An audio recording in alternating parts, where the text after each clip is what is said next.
Welcome to my channel Bagish education.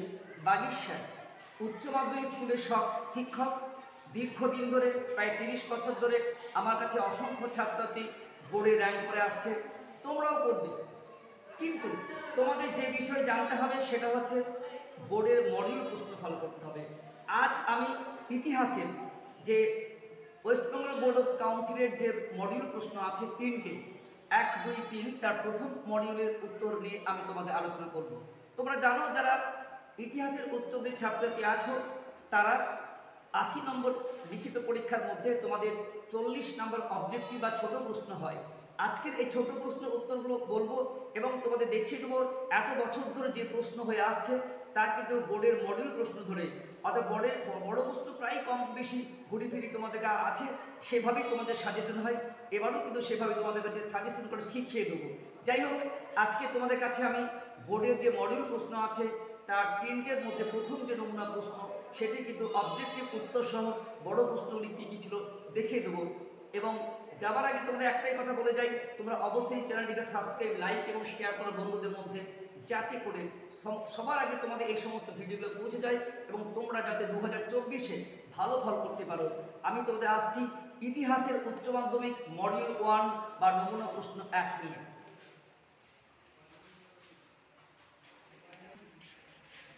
প্রিয় ছাত্রছাত্রীরা, উচ্চ মাধ্যমিক ইতিহাস 2024-এ যারা এক্সাম দেবে তাদের জন্য বোর্ড অফ কাউন্সিল এডুকেশনের যে মডিউল প্রশ্ন 1 সেই সেট 1 3টি আছে। প্রথম সেটের প্রশ্নের উত্তর আমি তোমাদের বলছি।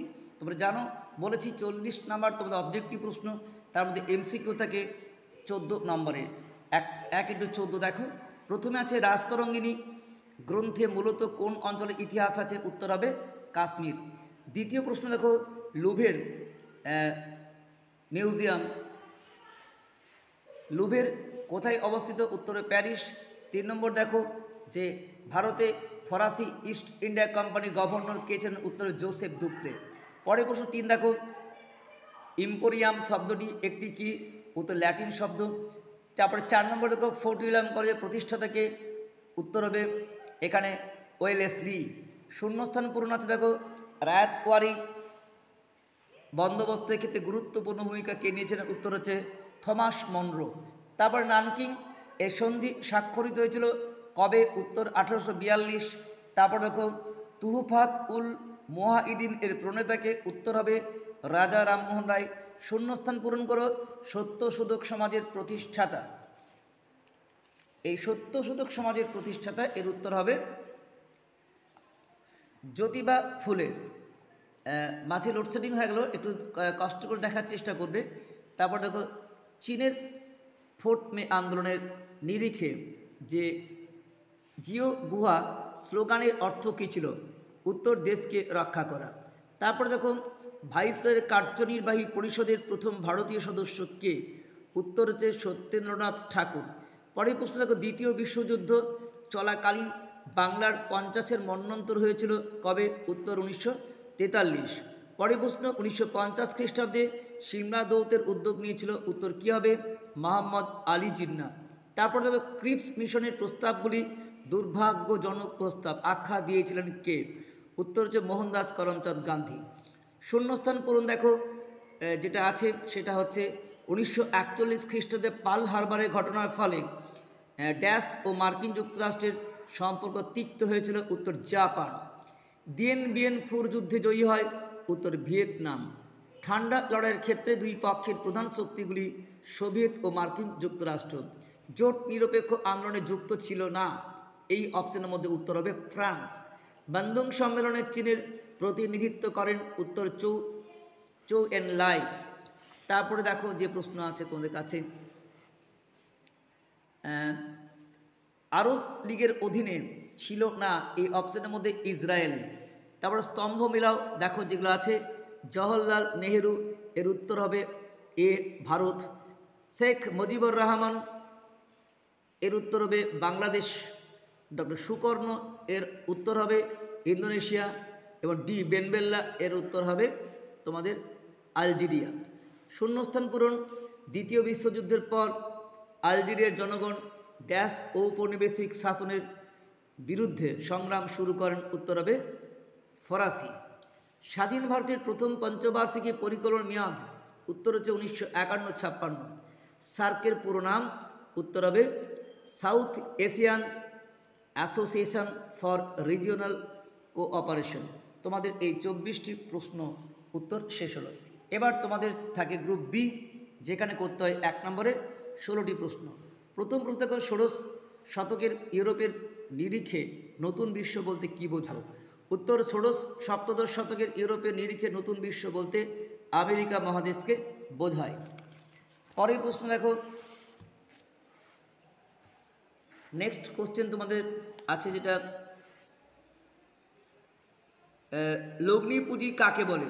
উত্তর 19বিংশ শতকে শিল্প ক্ষেত্রে বিনিয়োগ করে মুনাফা অর্জন করাকে লগ্নি পুঁজি বলে। এর সঙ্গে অথবা প্রশ্ন, শ্বেতাঙ্গদের বোঝা বলতে কি বোঝো? উত্তর হবে ইউরোপের সাম্রাজ্যবাদী চিন্তাবিদরা মনে করতেন যে এশিয়া আফ্রিকার অনুন্নত সভ্য ও শিক্ষিত করার দায়িত্ব উন্নত জাতিগুলির দায়িত্ব ও কর্তব্য। এই উন্নত জাতি হলো সাদা চামড়ার মানুষ। তারা দায়িত্ব নিয়ে উন্নত জাতিগুলিকে উন্নত করে তুলবে। এক সাদা চামড়ার দায়বদ্ধতা বা শ্বেতাঙ্গদের বোঝা বলা হয় একে। পরে প্রশ্ন করো, সাম্রাজ্যবাদ বিষয়ে যে এ হবসনের মূল বক্তব্য কী ছিল? উত্তর ব্রিটিশ অর্থনীতিবিদ ঐতিহাসিক যে এ হবসন মনে করেন নব সাম্রাজ্যবাদ মূলত অর্থনৈতিক শিকড় হলো উপনিবেশ। এই উপনিবেশ লগ্নির জন্য বাড়তি মূলধন বিনিয়োগ করতে হয়। এই বাড়তি মূলধনের চাপই ঔপনিবেশিক দখলের মূল কারণ। প্রশ্ন অথবা উপনিবেশবাদ বলতে কী বোঝো? উত্তর কোনো উন্নত ও শক্তিশালী দেশ যখন নিজের সামরিক শক্তির দ্বারা কোনো দেশকে শোষণ করে তাকে বলা হয় উপনিবেশবাদ। পরের প্রশ্ন, ঔপনিবেশিক ভারতের নিরিখে সম্পদের বহির্গমন বলতে কী বোঝো? উত্তর হবে ইংরেজদের তত্ত্বাবধানে পলাশির যুদ্ধের পর ভারতের সম্পদের নিকাশ। তারপরে দেখো, ঔপনিবেশিক ভারতের নিরিখে আইনি শাসন বলতে কী বোঝো? উত্তর কর্নওয়ালিস প্রবর্তিত ভারতের শাসনের যে আইনগত ভিত্তি তাই হলো আইনের শাসন। পরে কোশ্চেন, চীনের রুদ্ধদ্বার নীতি কী ছিল? উত্তর বিশ্বের অন্যতম প্রাচীন সভ্যতার ধারক ও বাহক চীন বহির্বিশ্বের ধার ধারত না। কোরিয়া এবং ভিয়েতনাম আরও কারোর সঙ্গে যোগাযোগ রাখত না, তাই এটাই বলা হতো চীনের রুদ্ধদ্বার নীতি। পরে প্রশ্ন, প্রার্থনা সমাজ কে প্রতিষ্ঠা করেন? উত্তর আত্মারাম পাণ্ডুরঙ্গ। পরে কোশ্চেন, শত দিবসের সংস্কার কি? উত্তর সম্রাট কোয়ানসুং 1898 খ্রিস্টাব্দের 11 জুন 100 দিনের সংস্কার ঘোষণা করেন। অথবা প্রশ্ন, সান ইয়াতসেন প্রস্তাবিত 3টি নীতি কী কী ছিল? উত্তর জনগণের জাতীয়তাবাদ, জনগণের অধিকার বা গণতন্ত্রবাদ, জনগণের জীবিকা বা সমাজতন্ত্রবাদ। প্রশ্ন পরের, চুক্তিবদ্ধ শ্রমিক বলতে কী বোঝায়? বিভিন্ন সংস্থা দ্বারা ব্রিটিশ ভারত থেকে বিদেশের যে শ্রমিকদের চুক্তির ভিত্তিতে নিয়ে যাওয়া হতো তাকে বলা চুক্তিবদ্ধ শ্রমিক। দিকু কাদের বলা হতো? উত্তর হচ্ছে সাঁওতাল বহিরাগতদের ইংরেজরা দিকু বলতো। ঔপনিবেশিক ভারতে দেশীয় রাজ্য বলতে কী বোঝানো হতো? উত্তর ইংরেজরা সারা ভারতে তাদের আধিপত্য বিস্তার করলেও কিছু অংশে দেশীয় শাসন ব্যবস্থা প্রচলিত ছিল। পরের প্রশ্ন, 1932 খ্রিস্টাব্দে পুনা চুক্তি কেন হয়েছিল? উত্তর দলিত হিন্দুদের মধ্যে সমঝোতার ভিত্তিতে। পরের প্রশ্ন, কোন জাহাজে ও কবে নৌবিদ্রোহ শুরু হয়? উত্তর 1946-এর 18 আগস্ট তলোয়ার জাহাজে। পরের প্রশ্ন, ভারতের ইতিহাসের প্রেক্ষিতে 1940 খ্রিস্টাব্দে আগস্ট ঘোষণা বলতে কী বোঝো? উত্তর ভারত ছাড়ো আন্দোলনের রূপরেখা তৈরি করা হয়েছিল। পরের প্রশ্ন, 1944 খ্রিস্টাব্দে CR ফর্মুলার মূল কথা কী ছিল? উত্তর কংগ্রেস ও মুসলিম লীগের সমস্যার সমাধান।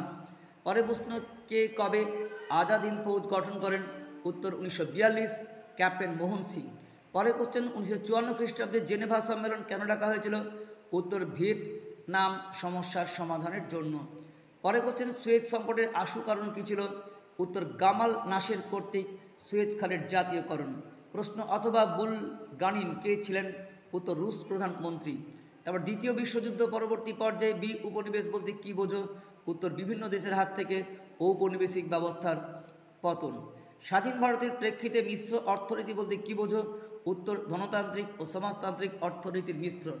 তারপর দেখো গ্রুপ সি, এখানে তোমাদের বলা থাকে মোট 8×5=40।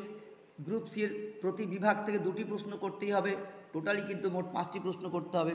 প্রশ্ন ছিল অতীত বিষয়ে, মানুষের মিথ কিংবদন্তি কীভাবে রূপদান করে অতীত সময়কে তুলে ধরার ক্ষেত্রে এর ভূমিকা, মানে জাদুঘরের ভূমিকা। 2023-এ যেগুলো পড়ে গেছে বাদ দিয়ে বাকিগুলো করলে কিন্তু তোমরা বড় প্রশ্ন কিন্তু কমন পেয়ে যাবে। তো এই হলো তোমাদের বড় প্রশ্নের প্রথম এবং দ্বিতীয় অংশের উত্তর। তারপরে প্রশ্ন উপনিবেশবাদের সঙ্গে সাম্রাজ্যবাদের সম্পর্ক, ঠিক আছে, এইটা কিন্তু পুরোটাই তোমাদের 8 নম্বর প্রশ্ন। তারপরে তোমাদের গুরুত্বপূর্ণ প্রশ্ন যেটা সেটা হচ্ছে নেক্সট 3 নম্বর, বাংলার সমাজ অর্থনীতি চিরস্থায়ী বন্দোবস্তের প্রভাব ও দেশীয় বস্ত্রশিল্পের উপর অবশিল্পায়নের গুরুত্ব। এর নম্বরে ভাগ ছিল 5+3, এই দুটো পর্যায়ে ভাগ, প্রথম অংশ এবং দ্বিতীয় অংশ উত্তর। 4 নম্বর, বিশ্ব শতকের চৌঠামের আন্দোলনের গুরুত্ব এবং চীনের সেই সময়কার দুটি উল্লেখযোগ্য বিষয়। এর নম্বরে ভাগও কিন্তু তোমার 6+2। তারপরে প্রশ্ন তোমাদের 5 নম্বরে দেখো যেটা আছে 1909 খ্রিস্টাব্দে ভারত শাসন আইনের পটভূমি এবং 1919 খ্রিস্টাব্দে ভারতের মূল বৈশিষ্ট্য, তার দুটো পার্টে ভাগ, প্রথম অংশ এবং দ্বিতীয় অংশের উত্তর, ঠিক আছে। এবং তারপরে দেখো তোমাদের যে প্রশ্ন, বিংশ শতকের দ্বিতীয়ার্ধে আন্তর্জাতিক পরিস্থিতিতে গণপ্রজাতন্ত্রী চীনের ভূমিকা কী ছিল। তোমরা এই যে বড় প্রশ্নগুলো আছে তোমরা মিলিয়ে দেখে নিও। 2023-এর প্রশ্ন বাদ দিলে সবই কিন্তু তোমাদের প্রত্যেকটি সালে কমন আসছে, এবারও তোমাদের কিন্তু অবশ্যই কমন আসবে। শেষ প্রশ্ন হচ্ছে যে পাকিস্তানের শাসন এবং আইন বিভাগের কাঠামো আলোচনা করো। তাহলে পর্ষদের মডিউল যে 40 নম্বর অবজেক্টিভ প্রশ্ন সব উত্তর আমি বলে দিলাম, তোমরা অবশ্যই যদি পারো স্ক্রিনশট নিয়ে তোমরা পড়তে পারো। আর যদি তোমাদের অসুবিধা হয় তাহলে আমার হোয়াটসঅ্যাপ নাম্বার 9434160271 এতে যোগাযোগ করো, আমি তোমাদের অবশ্যই সাহায্য করব। এবং অবশ্যই তোমরা নিশ্চিত রূপে দেখবে এই যে পর্ষদের প্রথম নমুনা প্রশ্ন আছে এর মধ্যে আমি তো দেখিয়ে দেবো এবছর পরীক্ষায় কোনগুলো আসছে। অবশ্যই এত বছর ধরে প্রশ্নগুলো এই মডেল প্রশ্ন ধরে এসেছিল, এবারও তোমাদের কিন্তু আসবেই। যাই হোক, আজকে তোমাদের উত্তর নিয়ে আলোচনা করলাম, পরবর্তী 2টি নমুনা প্রশ্ন পরে আমি আসছি, তোমরা ইতিমধ্যে এগুলো তৈরি করবে। এবং আবার বলছি তোমাদের নিজের মতো করে চ্যানেলটিকে সাবস্ক্রাইব, লাইক এবং শেয়ার করো বন্ধুদের মতো, যাতে তোমরা উচ্চ মাধ্যমিক পরীক্ষায় সবাই ভালো ফল করতে পারো। এই পর্যন্ত সকলে ভালো থেকো, সুস্থ থেকো, আসছি আমাদের নেক্সট ভিডিও নিয়ে।